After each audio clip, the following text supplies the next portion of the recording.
صلوا علی الحبیب صلی اللہ علی محمد صلی اللہ علیہ وسلم۔ میٹھے میٹھے اور پیارے پیارے اسلامی بھائیوں، یہ بدکاری حرام اور جہنم میں لے جانے والا کام ہے۔ بدقسمتی سے آج مسلمان اس فعل میں کہہ سکتے ہیں کہ دن بدن گرفتار پر گرفتار ہوتا چلا جا رہا ہے۔ جب کوئی شخص یہ فعل کر رہا ہوتا ہے، وہ جانتا ہے کہ جو کام میں کر رہا ہوں یہ کام اچھا نہیں ہے، یہ کام کرنے والے کی کوئی عزت نہیں ہے، اس کام کرنے والے کو کوئی اپنی لڑکی نہیں دے گا، اس کام کرنے والے کو کوئی اپنی بہن نہیں دے گا، اس کام کرنے والے کا معاشرے میں کوئی مقام ہو، کوئی مرتبہ کچھ نہیں ہوتا، یہ معاشرے میں ذلیل و خوار ہوتا ہے ایسا شخص، کیونکہ وہ جانتا ہے کہ یہ کام جو میں کر رہا ہوں یہ کام اچھا نہیں۔ قرآن پاک میں اس کی مذمت آئی ہے، احادیث مبارکہ میں اس کی مذمت آئی ہے۔ سورہ بنی اسرائیل پارہ 15 کی آیت نمبر 32 میں ارشاد ہوتا ہے، ترجمہ قرآن کنز الایمان، اور بدکاری کے پاس نہ جاؤ، بے شک وہ بے حیائی ہے اور بہت ہی بری راہ۔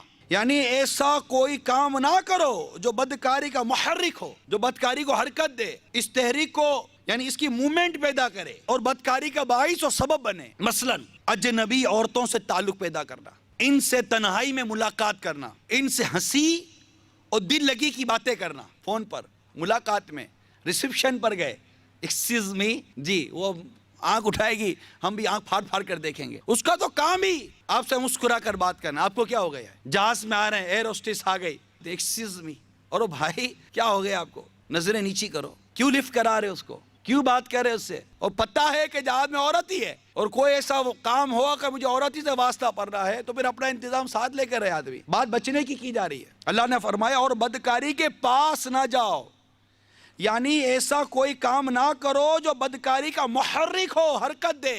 بعض وہ اوباش اور منچلے قسم کے نوجوان ہوتے ہیں جو جاتے ہی ہیں اسی جگہ پر، اور بعض وہ لوگ ہوتے ہیں جو اس طرح بے پردہ اور بے حیا لڑکیوں کو اپنے کام پر، اپنے کاروبار پر رکھتے ہی ہیں، صدن رکھتے ہیں، ایسا ریسیپشن بناتے ہیں، جو جانے والے میری بات سمجھ رہے۔ پھر فرمایا ان سے ہاتھ ملانا، یہ بھی اس کا سبب ہے۔ سیکنڈ، ہاؤ آر یو، آپ آگے کا پھر دیکھو کیا ہوتا ہے۔ پہلے کہتے تھے پردہ کرو، وہ پردہ گیا، پھر نقاب آیا، بولا نقاب بھی نہیں کرو، نقاب بھی گیا۔ چادر آئی، بولا چادر بھی گئی، پھر دوپٹہ آ گیا، وہ دوپٹہ بھی گیا، پھر بولا دوپٹہ بھی نہیں ہونا چاہیے، وہ بھی گیا، پھر کہا جناب شانہ بہ شانہ چلے، عورت مرد کے شانہ بہ شانہ چلے، کاندھے سے کندھا ملا کر چلے، چلے بھائی وہ بھی تم لوگوں نے کر لیا، وہ اس کی حسرت بھی نکالے۔ پھر لیڈیز فرسٹ، لیڈیز فرسٹ، اب وہ آگے بڑھا دیا اس کو۔ اب سیکنڈ، ہاتھ ملاتے ہیں، مرد عورت،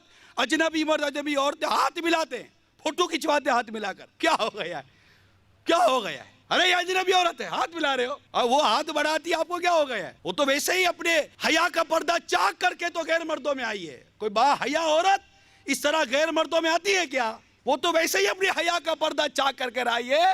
مگر میرے اسلامی بھائی، آپ کی غیرت کو کیا ہو گیا؟ آگے بڑھیے تو ایسے ناول پڑھنا، آگے بڑھیے ایسے ڈائجسٹ پڑھنا، آگے بڑھیے ایسی تصویریں دیکھنا، آگے بڑھیے موبائل فونوں میں ایسی تصویریں رکھنا، اور آگے بڑھیے اپنے پرس میں تصویریں رکھنا، اور آگے بڑھیے اپنے گھر میں تصویریں لگانا ان کی، اور آگے بڑھیں ویڈیوز دیکھنا، اور آگے بڑھے تو پھر وہ ویڈیوز دیکھنا جو بالکل مطلب کوئی گوارا نہیں کر سکتا نا۔ اب ایسی سمت جانے والا میرے رب کے اس فرمان کو دوبارہ سنیں، بدکاری کے پاس نہ جاؤ۔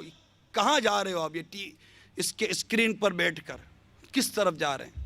یہ میگزین پڑھ کر جس میں لڑکیوں کی تصویریں ہیں، کس سمت جا رہے ہیں؟ اپنے موبائل فونوں میں ایسی ویڈیوز، ایسی کلپس اور ایسی فوٹوگرافس رکھ کر کس سمت جا رہے ہیں؟ اپنے گھر کے دروازے پر اندر جاؤ تو اندر میں، ادھر جاؤ تو ادھر، ادھر جاؤ، یہ تصویریں جو لگائیں کس سمت جا رہے ہیں؟ کیوں لگائیں یہ تصویر؟ کیوں دیکھ رہے ہیں؟ کیا چاہتے ہیں یہ تصویر دیکھ کر؟ ارے دیکھنا ہے تو مدینہ دیکھو نا یار، تو مدینے کی تصویر لگاؤ، سبز گنبد کا عکس لگاؤ، کعبہ دیکھو یار، دیکھنا ہے تو قرآن دیکھو نا، ارے دیکھنا ہے تو محبت کی نظر سے ماں کو دیکھو نا، کہ جو ایک بار اپنی ماں کو محبت کی نظر سے دیکھتا ہے اللہ تعالیٰ اسے مقبول حج کا ثواب عطا فرماتا ہے۔ یہ کیا دیکھ رہے ہیں ہم؟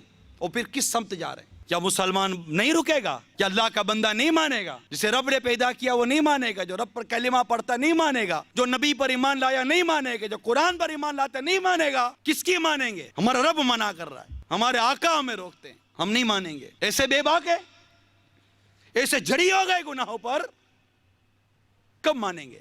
حجت الاسلام حضرت سیدنا امام محمد غزالی علیہ رحمۃ اللہ الوالی نقل کرتے ہیں، جو کوئی اپنی آنکھوں کو نظر حرام سے پور کرے گا، قیامت کے روز اس کی آنکھوں میں آگ بھر دی جائے گی۔ ان آنکھوں نے ہمیں کہیں کا نہیں چھوڑا۔ ان آنکھوں کے گناہوں کو اگر آدمی لکھنا شروع کرے، صبح گھر سے نکل کر رات گھر جائے اور اس کی یہ عادت بن جائے کہ آنکھ کا کیا ہوا گناہ میں لکھوں گا، تو یہ کتنے گناہ لکھ کر رات گھر پہنچتا ہوگا۔ آنکھ ہماری سنبھلتی نہیں ہے۔ پہلے آنکھ بہکتی ہے، پھر دل بہکتا ہے، پھر شرمگاہ بہک جاتی ہے۔ میرے آقا صلی اللہ تعالی علیہ وسلم فرماتے ہیں، اپنی نظریں نیچی رکھو اور اپنی شرمگاہوں کی حفاظت کرو، ورنہ اللہ تعالیٰ تمہارے چہروں کو بگاڑ دے گا۔ اب بھی نہیں مانیں گے، اب بھی ان جگہوں سے باز نہیں آئیں گے جہاں یہ سارے کام ہوتے ہیں۔ اپنے شہر میں ہونے والی بے حیائیوں کے اڈے کس کو نہیں پتا ہوتے، بلکہ بعض ایسے عجیب و غریب قسم کے لوگ ہوتے ہیں، عجیب و غریب قسم کی مینٹلٹی ہوتی ہے کہ اگر کہیں ایسی بدکاری اور بے حیائی کی جگہ ہیں، وہیں سے گزرے، اجنبی آدمی ہے، اس کو پتہ ہی نہیں ہے، کاندھے پہ ہاتھ لگائیں گے، یہ پتہ ادھر کیا ہوتا ہے؟ ہاں ادھر وہ ہوتا ہے۔ ارے خدا کے بندے، اس زبان کا قفل مدینہ لگا، کیوں بتا رہے ہو اس کو؟ جس گلی میں جانا ہی نہیں ہے، اس گلی کا پتہ کیوں بتا رہے ہو؟ اس کو کیوں چھیڑ رہے ہو کہ یہاں یہ سارے کام ہوتے ہیں؟ آپس میں بیٹھے ہوئے بھی یہ باتیں ہوتی رہتی ہیں۔ منقول ہے کہ عورتوں کے ساتھ تنہائی میں بیٹھنے سے بچ، قسم اس ذات کی جس کے قبضے کی قدرت ہے میری جان۔ جب بھی کوئی مرد کسی اجنبی عورت کے ساتھ تنہائی میں ہوتا ہے تو ان کے درمیان شیطان داخل ہو جاتا ہے جو بدکاری پر اکساتا ہے، اور کسی آدمی کا مٹی یا گاڑے سے لتھڑے ہوئے خنزیر کو چھو لینا اس کے لیے سے کہیں اچھا ہے کہ اس کا کاندھا کسی عورت کے کاندھے سے چھو جائے جو اس کے لیے حلال نہیں ہے۔ میٹھے میٹھے اور پیارے پیارے اسلامی بھائیوں، ذرا غور کیجئے، اللہ عز و جل ناراض ہوا، اس کے پیارے حبیب صلی اللہ تعالی علیہ وسلم روٹھ گئے اور ہمیں جہنم کی آگ میں ڈال دیا گیا۔ ہمارا بنے گا کیا؟ گانے سننے کی وجہ سے جہنم میں ڈال دیا گیا، بد نگاہی کی وجہ سے جہنم میں ڈال دیا گیا، ہمارا کیا بنے گا؟ بدکاری میں بربادی ہے، کوئی بھلائی نہیں، نسلیں منقطع ہو جاتی ہیں، نسب مختلط ہو جاتا ہے۔ جو عورت بدکاری کرتی ہے کبھی اس کو کوئی سلیم الطبع شخص اپنے نکاح میں لینے کے لیے تیار نہیں ہوتا، ان کا کوئی پرسان حال نہیں ہوتا، ان کی کوئی عزت نہیں ہوتی۔ جو بدکاری کرتے ہیں مرد، کبھی ان کی کوئی عزت نہیں ہوتی۔ بربادی ہے اس کام میں، اور پھر طرح طرح کی بیماریاں اس سے جنم لیتی ہیں، اور ایسی بیماریاں پیدا ہو جاتی ہیں کہ جن کے علاج کے لیے ڈاکٹروں کی عقلیں دنگ رہ جاتی ہیں۔ اسلام میں حیا کی بڑی اہمیت ہے۔ ہم اصل میں ہمارا معاشرہ بے حیائی کی لپیٹ میں آ چکا ہے، کوئی سمجھانے والا، کوئی روکنے والا ہے نہیں۔ میرے آقا صلی اللہ تعالی علیہ وسلم فرماتے ہیں، بے شک ہر دین کا ایک خلق ہے اور اسلام کا خلق حیا ہے۔ آپ یہ نہ سوچو کہ میں تو مبتلا نہیں ہوں، نہیں، میرا ایک بھائی تو مبتلا ہے نا، ارے کوئی تو ہے نا میرا بھائی جو چپ چپ کر اپنے منہ پر کپڑا ڈال کر ایسی جگہوں پر جاتا ہے کہ کوئی اسے عزت دار نہ دیکھ لے۔ ایسے کتنے ہمارے مسلمان بھائی ہیں جو ایسی جگہوں پر جاتے ہیں، برائیاں کرتے ہیں، بدکاریاں کرتے ہیں، اور چپ چپ کر سر چھپا کر نکل جاتے ہیں۔ مسلمان ہوش کے ناخن نہیں لے رہا، سوچتا نہیں ہے کہ یہ کیا ہو رہا ہے، بیٹھ کر ساری باتیں کرتے ہیں، ساری کانفرنسیں کرتے ہیں، چوک کانفرنس ہو رہی ہوتی ہے، کیا ہو گیا مسلمانوں، کیا ہو، ارے بھائی کیا ہو گیا ہے؟ مسلمان بے نمازی ہو جائے اور پھر کہے گا کیا ہو گیا ہے، مسلمان شرابی بن جائے پھر کہتا ہے کیا ہو گیا ہے، اس کی ماں بہنیں اس کے سامنے بے پردہ آ رہی ہے جا رہی ہیں، یہ کچھ نہیں کر رہا، پھر کہتا ہے کیا ہو گیا ہے، ارے کیا ہو گیا ہے، غیرت کا جنازہ نکل گیا ہے، یہ ہو گیا ہے، حیا کا جنازہ نکل گیا ہے، یہ ہو گیا ہے۔ اللہ اور اس کے رسول کے احکامات کو مسلمان بے باکی کے ساتھ روزدہ چلا جا رہا ہے، یہ ہو گیا ہے۔ اور کیا ہو گیا ہے؟ پھر کہتا ہے کیا ہو گیا ہے؟ جا کر اپنے گھروں کی حالتیں ہم دیکھیں، پھر پوچھئے کیا ہو گیا ہے؟ بے حیائی کا دور دورہ ہو گیا ہے، بے حیائی نے اپنے پنجے گاڑے ہوئے ہیں، اور کیا ہو گیا ہے؟ گانا سننا ہو تو مسلمان کے کان کھڑے ہو جاتے ہیں، عورت دیکھنی ہو مسلمان کی آنکھیں پھٹ جاتی ہیں، گالی دینی ہو، بے حیائی کی بات کرنی ہو زبان باہر آ جاتی ہے، اور کیا ہو گیا ہے؟ بے حیائی کی طرف جانا ہو تو چل کے نہیں دوڑ کے جاتا ہے، کیا ہو گیا ہے؟ رشوت لینی ہو، سود لینا ہو، بے حیائی کی بات پکڑنی ہو، ہاتھ فوراً بڑھ جاتا ہے، کیا ہو گیا ہے؟ ارے یہ سب کچھ ہو گیا ہے، پھر پوچھتے ہو کیا ہو گیا ہے؟ اس کا علاج کیجئے اور اپنی اصلاح کی طرف ہم آئیں۔ فرد سے معاشرہ بنتا ہے، معاشرے پر تبصرہ کرنے کا کوئی فائدہ نہیں ہوگا، میں اپنی اور اپنے گھر کی اصلاح کی طرف آؤں۔ سورہ تحریم کی آیت نمبر 6 میں اللہ تعالیٰ نے ارشاد فرمایا، ایمان والو اپنی جانوں اور اپنے گھر والوں کی جانوں کو اس آگ سے بچاؤ جس کا ایندھن آدمی اور پتھر ہیں۔ اس حکم پر عمل نہیں ہو رہا، یہ ہو گیا ہے۔ اور کیا ہو گیا ہے؟ مسلمان بے باکی کے ساتھ داڑھی منڈا رہا ہے، اور کیا ہو گیا ہے؟ ٹی وی پر بیٹھ کر بے حیائی کے مناظر ماں بہنوں کے ساتھ بیٹھ کر دیکھ رہا ہے، اور کیا ہو گیا ہے؟ تاش کھیل رہا ہے مسلمان، جوا کھیل رہا ہے، اور کیا ہو گیا ہے؟ فجر کے وقت بستر پر سویا ہوا ہے، اور کیا ہو گیا ہے؟ غیر مسلموں کے انداز اور غیر مسلموں کا لباس پہن رہا ہے، اور کیا ہو گیا ہے؟ مسلمان کی بیٹی جینس کی پینٹ پہن رہی ہے، اور کیا ہو گیا ہے؟ مسلمان کی عورتیں، ان کے گھر کی ماں بہنوں کی آستینیں کٹ کر سلیو لیس کپڑے ہو گئے، اور کیا ہو گیا ہے؟ ہمارے کپڑے چھوٹے ہو کر شارٹس بن گئی، اور کیا ہو گیا ہے؟ پوچھتے ہو کیا ہو گیا ہے؟ اتنی رب کی نافرمانیاں کر کے پوچھتے ہو کیا ہو گیا ہے؟ یہ صحیح ہوگا کب؟ یہ کیسے صحیح ہوگا؟ کبھی سوچا ہے؟ کیا ہو گیا ہے؟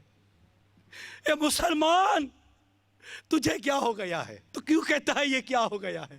کبھی آئینے کے سامنے جا کے کھڑا ہو اور اپنا حلیہ دیکھ پھر کہے کہ یہ کیا ہو گیا ہے۔ کبھی گھر کے اندر غیرت کی نظر ڈال کر دیکھ اور پھر سر جھکا کر بول یہ کیا ہو گیا ہے۔ اپنی اولاد کو بے نمازی بنتا دیکھ کر صبر کرنے والے اور چپ رہنے والے، اس کو نماز کی دعوت نہ دینے والے، کبھی اپنے ضمیر کو جھنجھوڑ کر اپنے اس بے نمازی بیٹے اور اس داڑھی منڈے بیٹے کی طرف دیکھ اور پھر پوچھ خود سے یہ کیا ہو گیا ہے؟ حیا کا جنازہ نکل گیا ہے، اور کیا ہو گیا ہے؟ وہ قوم جو کل تک کھیلتی تھی شمشیروں کے ساتھ، سنیما دیکھتی ہی آج وہ ہمشیروں کے ساتھ، اور کیا ہو گیا ہے؟ بھائی کے سامنے بہن بوائے فرینڈ کے ساتھ گھومنے جا رہی ہے، اور کیا ہو گیا ہے؟ ماں اپنے ہاتھوں اپنی بیٹی کو اپنے نئے بیٹی کے منگیتر کے ساتھ گھومنے کے لیے بھیج رہی ہے، اور کیا ہو گیا ہے؟ کیوں کہتے ہو کیا ہو گیا ہے؟ ارے یہ کہو کیا نہیں ہوا؟ ارے کس چیز کا انتظار کر رہے ہیں؟ کہہ رہے خدا بندی اگر نازل ہوا تو بچیں گے کیسے؟ جو قوم نیکی کی دعوت بند کر دے، برائی سے روکنا بند کر دے، وہ پوچھتی ہے کیا ہو گیا ہے؟ امر بالمعروف و نہی عن المنکر کا سلسلہ اتنا حد تک کم ہو جائے، رکنے جیسا ہو جائے، پھر پوچھتی ہے کیا ہو گیا ہے؟ میں آپ سے پوچھتا ہوں، آپ کیا خود سے پوچھو گے یار؟ میں آپ سے پوچھتا ہوں میرے میٹھے اسلامی بھائیوں، یہ کیا ہو گیا ہے؟ میرے مسلمان کو کیا ہو گیا ہے؟ اذان ہوتی ہے یہ نماز کے لیے نہیں جاتا، اسے کیا ہو گیا ہے؟ اپنے ہاتھوں اپنے آقا کی محبت کی نشانی داڑھی کو مونڈ کر نالی میں بہاتا ہے، تجھے کیا ہو گیا ہے؟ تو ٹی وی کے سامنے بیٹھ کر بے حیائی کے نظارے دیکھتا ہے، تجھے کیا ہو گیا ہے؟ تو چپ کر یا اعلانیہ جا کر بدکاری کرتا ہے، مسلمان تجھے کیا ہو گیا ہے؟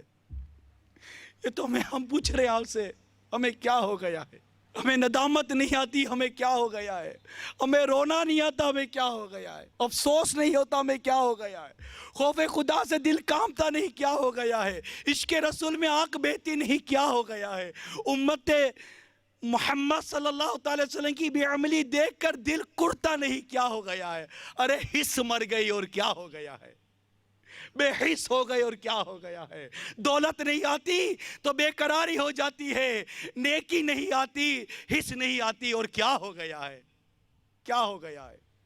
ارے بے حس ہو گئے، دولت کمانے کی ہوس لگ گئی، اور کیا ہو گیا ہے؟ شہرت کی ہوس لگ گئی، اور کیا ہو گیا ہے؟ نشے کی لت لگی ہے، اور کیا ہو گیا ہے؟ جو کچھ بھی ہے سب اپنے ہی ہاتھوں کے ہے کرتوت، شکوہ ہے زمانے کا نہ قسمت سے گلا ہے، دیکھے ہے یہ دن اپنی ہی غفلت کی بدولت، سچ ہے کہ برے کام کا انجام برا ہے۔